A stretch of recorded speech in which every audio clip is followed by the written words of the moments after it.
अस्सलाम वालेकुम। दलील किन्ने मायने रखती है। अगरचे तुहाड़ी दलील सही है तो तुसी किस तरह सच साबित करते हो।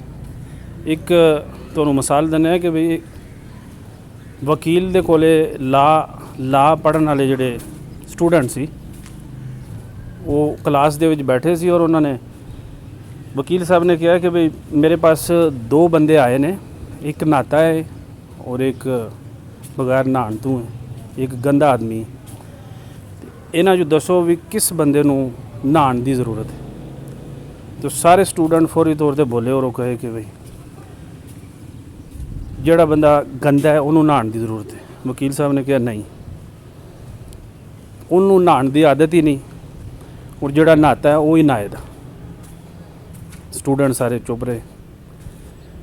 फिर वकील साहब ने कहा कि हुण दसो कि दो बंदियां चों किहड़ा नहाएगा।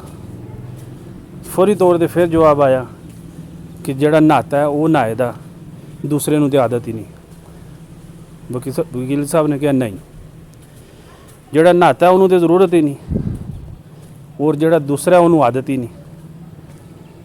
फिर चुप कर रहे। फिर वकील साहब ने पूछा कि हाँ हुण उन्हां दोवां चों कौन नहाएगा। तो स्टूडेंट कहते ने दोवें नहाण। वकील साहब कहते ने दोवें नहीं नहाण ले, कि नहाते नूं ते नहाण दी ज़रूरत नहीं और अनधोते नूं धोण दी ज़रूरत नहीं, उन्होंने आदत ही नहीं है भी नहाण दी। एक स्टूडेंट बड़ी खामोशी नाल और बड़े आराम नाल बोलिया कि सर तुसी जितनी दफ़ा जवाब दिता है जवाब भी सही होंदा है, लेकिन समझ नहीं आ रही कि हकीकत के। तो उत्थे वकील साहब ने कहा कि दलील जिहड़ी है वो तुहाडे कोल सही होनी चाहिए है, यही ला है। हुण दसो किहड़ा ना आएदा। तो सारे खामोश हो गए। मतलब कि तुसी अपनी गल दे विच अगर तुहाडे कोल सच्चाई है, सदाकत है, तुसी सही गल कर सकते हो, तुहाडे कोल जिहड़ी दलील है ना वो पेटेंट होनी चाहिए, वो वजनी होनी चाहिए, ताकि अगला बंदा 100% मुतमिन हो सके कि ये गल सही है। ये ज़रूरी नहीं कि भाई दूसरी पार्टी किस तरह की है। ये बेशुमार वाक़े इस तरह के हो चुके हैं कि जिहड़े सच्चे बंदे ने उन्होंने कोलों दलील नहीं दी जाती, जिहदी वजह नाल वो बेचारे खामोश रहंदे ने और झूठा बंदा जिहड़ा है उन्होंने दलीलां बहुत आउंदियां ने और वो चौकन्ना होंदा है। क्योंकि जिहड़ा चोर होंदा ना वो अपना आप सल के आउंदा, कहंदे ना मेरे कोल 10 बंदूकां भी होवन ते बाहरों एक छुरी वाला भी मेरे ते हैवी क्यों हो जाता है, क्योंकि वो छुरी लैके आया सामने सरिया, वो मैनूं उन्हें बंदूक कड्ढण नहीं देनी। इस तरह जिहड़ा चोर है वो अपना बंदोबस्त करके आउंदा है। जिहड़ा बंदा झूठा है वो कोल दलीलां रज होंदियां ने, क्योंकि वो तो चूँकि उन्होंने पता होंदा कि भाई मैं झूठा हाँ। तो शरीफ आदमी को दलील नहीं होंदी और वो ऐसे गल तो होंदा कि भाई मैं सच्चा हाँ और मेरी गल सच्ची है, लेकिन वो दलील दे के दूसरा निकल जाता। लिहाजा तुसी हर वक्त चकन्ने रहो और दलील अपनी जिहड़ी है गल दे विच जिहड़ा तुहाडा सवाल अगले दा उहदा जवाब सही दिओ। एक वकील बैठा सी किसी कैफेटेरिए ते या किसी चाह पीने वाले ढाबे ते चाह पींदा सी पिया और एक लड़की आई और उन्हें कहा कि भाई मैं तुहाडे कोल बह जावां।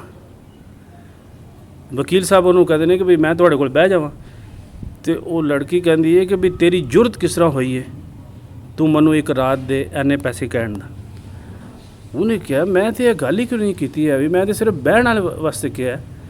उन्हें कहा कि तू मेरे नाल बहुत ज़्यादा बदतमीज़ी की है, तू अपना मुँह देख, अपना चेहरा देख, अपनी शक्ल देख।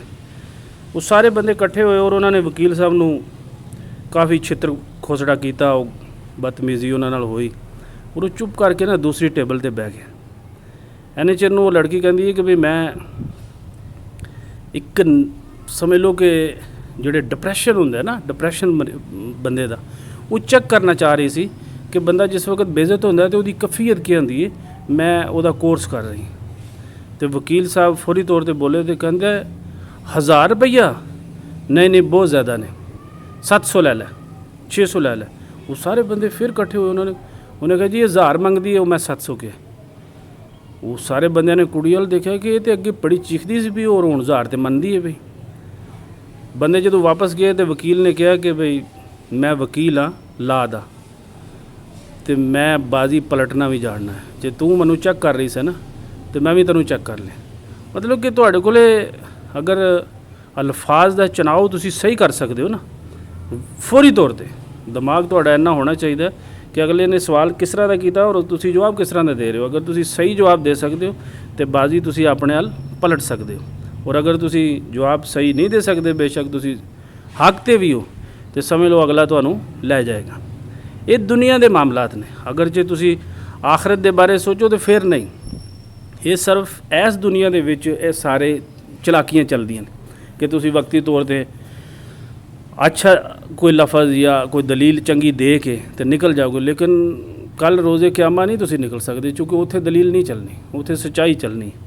ਲਿਹਾਜ਼ਾ ਦੁਨੀਆ ਦੇ ਉੱਤੇ ਵਾਸਤੇ ਤੁਹਾਡਾ ਚਲਾਕ ਹੋਣਾ ਜਾਂ ਤੁਹਾਡੀਆਂ ਹੁਸ਼ਿਆਰੀਆਂ ਜਾਂ ਤੁਹਾਡੇ ਮਾਮਲਾ ਤੁਹਾਡੇ ਕੰਮ ਆ ਸਕਦੇ ਨੇ, ਲੇਕਿਨ ਆਖਰਤ 'ਤੇ ਤੁਹਾਡੀ ਕੋਈ ਹੁਸ਼ਿਆਰੀ, ਕੋਈ ਚਲਾਕੀ, ਕੋਈ ਨੌਸਰਬਾਜ਼ੀ, ਕੋਈ ਫਰਾਡ, ਕੋਈ ਝੂਠ, ਕੋਈ ਕਿਸੇ ਕਿਸਮ ਦਾ ਤੁਸੀਂ ਆਖੋ ਕਿ ਵੀ ਮੈਂ ਬੜਾ ਸ਼ਾਤਰ ਹਾਂ, ਉੱਥੇ ਕੋਈ ਚੀਜ਼ ਨਹੀਂ ਚੱਲਣੀ। ਉੱਥੇ ਜਿਹੜੀ ਫਿਲਮ ਚੱਲਣੀ ਹੈ ਨਾ, ਉਹ ਤੁਸੀਂ ਦੇਖਦੇ ਹੀ ਰਹਿ ਸਕਦੇ ਹੋ। ਬਸ ਤੁਸੀਂ ਉਹਦੇ 'ਤੇ ਨੁਕਤੇ ਥੱਲੇ ਔਰ ਉੱਤੇ ਨਹੀਂ ਪਾ ਸਕਦੇ, ਤੁਸੀਂ ਦਲੀਲ ਨਹੀਂ ਦੇ ਸਕਦੇ ਕਿ ਇਹ ਮੇਰੀ ਨਹੀਂ, ਠੀਕ ਹੈ। ਉਹ ਤੁਹਾਡੀ ਹੋਣੀ ਔਰ ਤੁਹਾਡੇ ਕੋਲ ਸਿਵਾਏ ਸ਼ਰਮਿੰਦਗੀ ਦੇ ਤੁਹਾਡੇ ਕੋਲ ਹੋਰ ਕੋਈ ਲਫ਼ਜ਼ ਨਹੀਂ ਹੋਣਾ ਕਿ ਬਈ ਮੈਂ ਦੁਨੀਆ ਦੇ ਉੱਤੇ ਇਸ ਤਰ੍ਹਾਂ ਲੋਕਾਂ ਨਾਲ ਫਰਾਡ ਕਰਦਾ ਰਿਹਾ, ਝੂਠ ਮਾਰਦਾ ਰਿਹਾ, ਲੋਕਾਂ ਨੂੰ ਦਗਾ ਦਿੰਦਾ ਰਿਹਾ, ਲੋਕਾਂ ਨੂੰ ਪਸੰਦਾ ਰਿਹਾ, ਮੁਖਤਲਿਫ ਜਗ੍ਹਾ 'ਤੇ ਲੋਕਾਂ ਨੂੰ ਲੁੱਟਿਆ ਨੁਸਰਬਾਜ਼ੀ ਨਾਲ ਜਾਂ ਕਈ ਇੱਕ ਕਹਿ ਸਕਦੇ ਹੋ ਕਿ ਬਈ ਤਰੀਕਿਆਂ ਨਾਲ। ਉਹ ਸਾਰੀਆਂ ਤੁਹਾਡੇ ਅੱਗੇ ਆ ਜਾਣੀਆਂ, ਲੇਕਿਨ ਦੁਨੀਆ ਦੇ ਤੁਹਾਡੀਆਂ ਹੁਸ਼ਿਆਰੀਆਂ ਬੇਸ਼ੱਕ ਤੁਹਾਨੂੰ ਕੰਮ ਦਿੰਦੀਆਂ ਰਹਿਣ ਦੀਆਂ, ਲੇਕਿਨ ਇੱਕ ਉਹ ਵਕਤ ਆ ਜਾਣਾ ਜੋ ਕਿ ਉਸ ਵਕਤ ਤੋਂ ਬਗੈਰ ਕੋਈ ਦੁਨੀਆ ਦਾ ਪਤਾ ਨਹੀਂ ਹੱਲ ਸਕਦਾ। ਉਹ ਵਕਤ ਜ਼ਰੂਰ ਆਉਣਾ, ਭਾਵੇਂ ਉਹ ਕਿਤਨੀ ਲੰਬੀ ਤੁਸੀਂ ਉਮਰ ਪਾ ਲਓ, ਫਿਰ ਵੀ ਉਹ ਟਾਈਮ ਤੁਹਾਡੇ 'ਤੇ ਆ ਹੀ ਜਾਣਾ।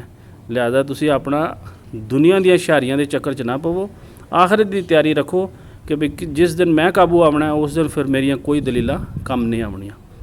ਅੱਲਾ ਦੇ ਵਾਲੇ ਦੁਆਵਾਂ ਯਾਦ ਰੱਖਿਓ ਔਰ ਵੀਡੀਓ ਨੂੰ ਸ਼ੇਅਰ ਕਰਿਓ।